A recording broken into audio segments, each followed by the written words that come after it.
Panic attacks जो हैं वो क्या होते हैं और उसके सिम्टम्स क्या हैं, और अगर वो सिम्टम्स शो हो जाते हैं तो फिर हमें उसकी किस इलाज की तरफ जाना चाहिए? फ़र्स्ट ऑफ़ ऑल तो पहले हमें ये अंडरस्टैंड करने की ज़रूरत है कि पैनिक अटैक एकदम से नहीं आना स्टार्ट होते। अच्छा। लेकिन जब आता है तो बैठे बैठे अचानक ही आ जाता है।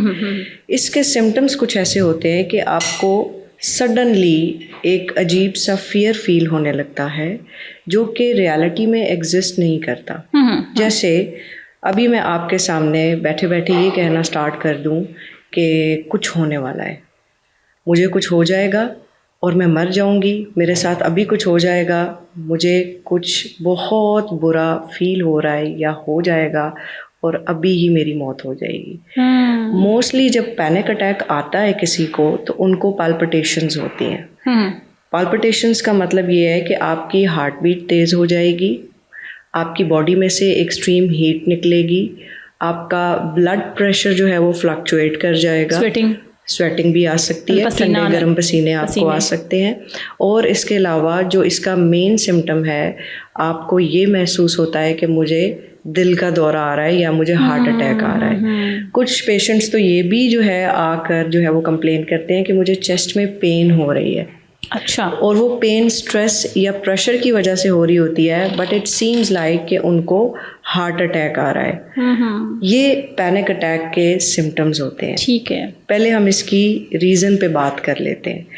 ये ऐसे ही हमें उठ के नहीं होना शुरू हो जाते। ठीक है। इसके पीछे हमारी लॉन्ग हिस्ट्री होती है स्ट्रेस की और एंजाइटी की। ठीक है। यानी आपके प्रेजेंट में, पास्ट में भी लेकिन मोस्टली प्रेजेंट में कोई ऐसी स्ट्रेसफुल आपकी लाइफ चल रही है, आपकी रूटीन चल रही है जिसकी वजह से आप डेली एंजाइटी का शिकार रहते हैं।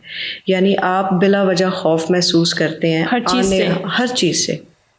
और मोस्टली जो खौफ, एंजाइटी का खौफ होता है वो आने वाले कल से रिलेटेड होता है। मतलब यानी फ्यूचरिस्टिक। अच्छा। पता नहीं कल मेरा क्या होगा, पता नहीं आने वाला कल मेरा कैसा होगा, पता नहीं मेरे से ये होगा भी या नहीं होगा, पता नहीं मेरी फैमिली के साथ क्या, पता नहीं मेरी फैमिली के साथ अचानक क्या हो जाए, मेरे बच्चों का क्या होगा, मुझे कुछ हो गया तो मेरे बच्चों का क्या होगा। बिल्कुल सेम यही सेंटेंसेस होते हैं। ये हिस्ट्री जब चलती आ रही होती है और जब हमारी टॉलरेंस ख़त्म हो जाती है, यानी हमारे ब्रेन के अंदर एक कैपेसिटी होती है, उस कैपेसिटी के अंदर वो एक स्ट्रेस को मैनेज कर सकता है। जब वो मैनेज नहीं करता तो ये थॉट आना स्टार्ट हो जाते हैं, ये फीलिंग्स आना स्टार्ट हो जाती हैं और इंसान इनको लिटरली फिजिकल पेन में महसूस करने लगता है।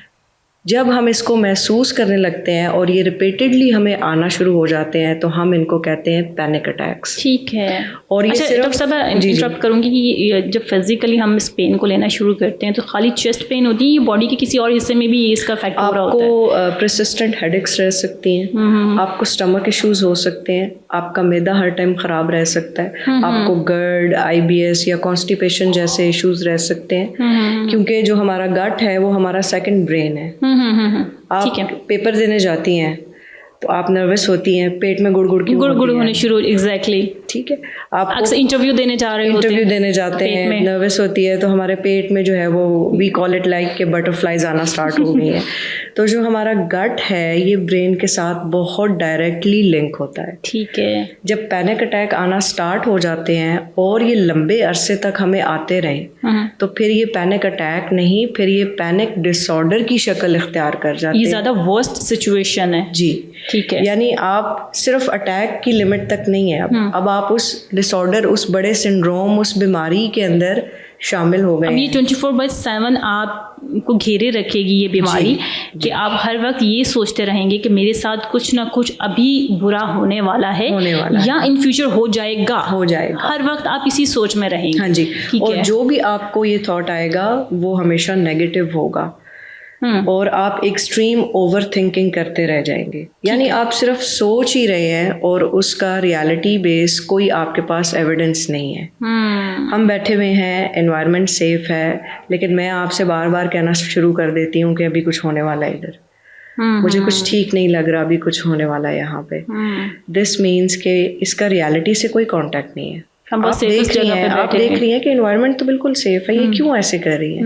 क्योंकि मुझे ऐसा लग रहा है, मुझे ऐसे थॉट्स आ रहे हैं, मैं ये सब फील कर रही हूँ, तो मैं वो एक्सप्रेस कर रही हूँ। ठीक है। अक्सर ड्राइविंग के दौरान हम ड्राइविंग नहीं कर रहे होते, हम सफ़र पे नहीं निकलते, बाहर निकलने से पहले हमें ये आता है कहीं एक्सीडेंट ना हो जाए, बिल्कुल। पानी को देखते हैं इसमें डूब ना जाए, कहीं छत न गिर जाए, ये वो सिम्टम्स में ऐसा है। बिल्कुल। मतलब कहीं जैसे कहीं बम ना ब्लास्ट हो जाए, हम रश में जा रहे हैं, वहाँ पे फायरिंग ना शुरू हो जाए, मतलब कुछ इस तरह की चीज़ें। एग्जैक्टली। अब ये जो आप बता रही हैं, ये सब एंग्जाइटी की कुछ टाइप्स हैं। अच्छा। और ये जितने सिम्टम्स हैं, ये डिफरेंटली फिर हर कैटेगरी में आते हैं। कुछ अगर आपको किसी एक ख़ास चीज़ के मुतालिक अगर आपको डर या खौफ महसूस होता है, तो उसको हम फोबिया कह देते हैं। ठीक है। और जो आप कह रही हैं कि हर बात में ही डर लगे कि हम यहाँ से निकलेंगे तो ये हो जाएगा, हम वहाँ जाएंगे तो ये हो जाएगा हमारे साथ, विच मीन्स आपको जनरलाइज्ड एंग्जाइटी है। यानी आपको ओवरऑल हर बात से ही एंग्जाइटी है। ठीक है। अच्छा, पैनिक अटैक अगर आ जाता है किसी को और वो एक्सपीरियंस कर रहे हैं उसको, तो उसमें पहला स्टेप क्या लेना चाहिए हमें? जब भी पैनिक अटैक आए तो पहले तो आपने आइडेंटिफाई कर लेना है कि मैं जिस इन्वायरमेंट में हूँ, इज़ इट सेफ? आपने अपने माइंड को उस फिल्म के पीछे नहीं चलने देना कि अभी कुछ होने वाला है, अभी कुछ आएगा, कुछ गिर जाएगा, जलजिला आ जाएगा, कोई शख्स आ जाएगा, हमें कुछ हो जाएगा। Just try to focus on the reality ground कि मैं जहाँ पे बैठा हूँ, आई एम सेफ। सबसे पहला स्टेप ये होता है कि आपने अपने आप को सेल्फ अवेयर करना है that the environment and everything is fine. Second step इसमें आप ये कर सकते हैं कि आप आराम से किसी जगह पे बैठे हैं, हमें जैसे ही घबराहट होती है हम उठ के बाहर भागना शुरू कर देते हैं। दिल घबरा रहा है हमारा, ठीक है, कि मैं खुली हवा में। अच्छा, कुछ लोगों के लिए इट मेक इट गुड, लेकिन कुछ लोगों के लिए इट बिकम्स वर्स। अच्छा। ठीक है, क्योंकि वो कहीं भी जाएं वो कहते हैं जी हमें तो सांस ही नहीं आ रहा, मुझसे सांस ही नहीं लिया जा रहा, मैं क्या करूं? इतनी घबराहट वो फील करना शुरू कर देते हैं। और वो इसलिए नहीं आ रहा होता क्योंकि आपके थॉट नहीं रुक रहे। तो जैसे ही आप पहला स्टेप अगर अपने थॉट को मैनेज करने की कोशिश करें, आप 3-4 चीज़ों को देखें, उन्हें टच करें। जैसे मैं यहाँ पे टेबल टच करूँ, टिश्यू टच करूँ, माइक टच करूँ, और मैं अपने आप को बताऊं कि ये चीज़ें यहीं पे हैं एंड थिंग्स आर फाइन। ये किसी से बात करें, किसी से बात भी कर सकते हैं, लेकिन रिलेटिवली उससे बात करें जो इस चीज़ को समझता हो। अगर आप किसी ऐसे से बात कर रहे हैं कि जो आपको डिनाई कर दे या आपके थॉट को रिग्रेट ही कर दे या इग्नोर कर दे, तो वो आपकी तबीयत ज़्यादा जैसे कि मोस्ट ऑफ द टाइम सुनने को मिलता है कि तुम क्या पागलों जैसी हरकतें करते रहते हो, करती रहती हो, क्या सोचो, तुमने सोचनी शुरू कर दी है। या बार बार लोग कहना शुरू कर देते, क्या हुआ, क्या हुआ, तुम्हें क्या हो रहा है, तुम ठीक हो, तुम ठीक हो। हाँ। तो वो जब खुद ही आइडेंटिफाई नहीं कर पा रहे कि मेरे साथ क्या चीज़ रॉन्ग चल रही है, वो आपको क्या एक्सप्लेन कर सकते हैं? तो आप उन्हें सिर्फ ये कह सकते हैं कि जस्ट बी रिलैक्स, इजी हो जाएं और इधर बैठें। आप उन्हें पानी ऑफर कर सकते हैं और सिर्फ उनके पास बैठे रहें। आपने कुछ नहीं कहना, मॉरल सपोर्ट, अ प्रेजेंस, और वो प्रेजेंस ही काफ़ी होगी उनके माइंड को ऑटोमेटिकली ये समझने के लिए कि सब बैठे तो हुए हैं, सब ठीक तो है, और मैं भी ठीक हूँ, और मैं भी ठीक हूँ। थर्ड, इसमें हम ये कर सकते हैं कि हमारी नेक के पीछे हमारी एक नर्व होती है जिसको हम बोलते हैं वेगस नर्व। ठीक है। जब भी हमें एंग्जाइटी या पैनिक अटैक आता है तो वो आप कह लें कि बहुत ज़्यादा हमारी बॉडी हीट अप हो जाती है, या स्ट्रेस का जो हार्मोन है वो बहुत तेज़ी से उस वेन के थ्रू हमारे ब्रेन, और ब्रेन से फिर हमारी बॉडी में सर्कुलेट करने लग जाता है। ठीक है। तो कोशिश करें कि आप उसको थोड़ा सा ऐसे स्टिमुलेट करके अपने आप को रिलैक्स करें। ठीक है। जिस तरह हम मसाज करते हैं तो आपने सर्कुलर मोशन में उसको ऐसे आप मूव कर सकते हैं, या एक छोटा सा आइस क्यूब लेके आप उस पर रख सकते हैं। ठीक है, mid of the neck back. बिल्कुल, ठीक है, बिल्कुल। तो वो इमीडिएटली आपको रिलैक्स करेगा, आपकी बॉडी के अंदर कामनेस लेके आएगा। ठीक है।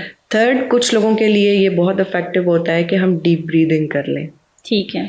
तो यानी आप नाक से सांस लेते हैं, लंबे सांस, हाँ, 5 सेकंड उसको रोकते हैं और मुंह से फिर उसको लंबा सा एक्सहेल कर देते हैं। ठीक है। और वक्फे से इसको हम करते हैं तो वो इजीली हम रिलैक्स हो जाते हैं, और हमें कुछ टाइम बाद, वो अपनी ड्यूरेशन के बाद वो पैनिक अटैक चला जाता है। ठीक है। और हमें अच्छा फील होने लग जाता है। ठीक है।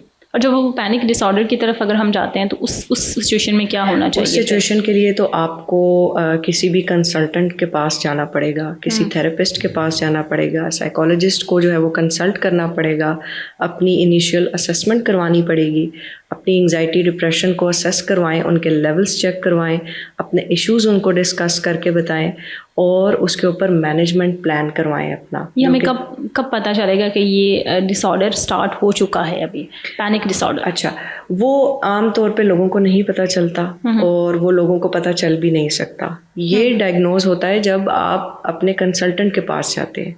ठीक वो है। आपको असेस करते हैं, वो आपकी पूरी एग्जामिनेशन करते हैं, आपसे जो है वो क्वेश्चनिंग करते हैं और फिर उसकी एक एनालिसिस रिपोर्ट आती है। वो बताती है कि आप किसी डिसऑर्डर का शिकार हैं या आप कहीं डायग्नोज हो रहे हैं किसी चीज़ के साथ, वो तब पता चलता है। ठीक है।